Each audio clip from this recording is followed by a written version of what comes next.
আফরান নিশো জানালেন ৭ বছর ধরে ভাঙা পা নিয়ে চলছেন তিনি। হাঁটুর সার্জারি প্রয়োজন। তার সাথে রয়েছে মেরুদণ্ডের জটিলতা। হ্যাঁ, ঠিক শুনেছেন। বাংলাদেশি পর্দার অতি পরিচিত মুখ আফরান নিশো। দর্শকদের কাছে তিনি সব সময় প্রাণবন্ত, নিবেদিত প্রাণ এক অভিনেতা। নিজের ব্যক্তিগত বিষয় নিয়ে কথা বললেন এক অনুষ্ঠানে। জানালেন ৭ বছর আগে একটি শুটিং সেটে বাইক দুর্ঘটনায় হয়েছিল। সেই দুর্ঘটনায় মারাত্মক আঘাত পান হাঁটুতে। চিকিৎসক স্পষ্ট জানিয়ে দিয়েছিলেন অন্তত ১ মাসের বিশ্রাম নিতে হবে। কিন্তু কাজের চাপে মাত্র ৩ দিনের বিরতি নিতে পেরেছিলেন তিনি।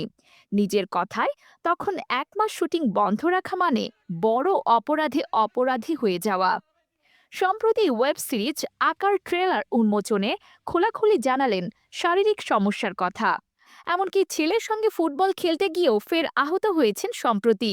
তাই এবার আর ঝুঁকি নিতে রাজি নন। হাঁটুর সার্জারি করে পুরোপুরি সুস্থ হয়ে ফিরতে চান ক্যামেরার সামনে।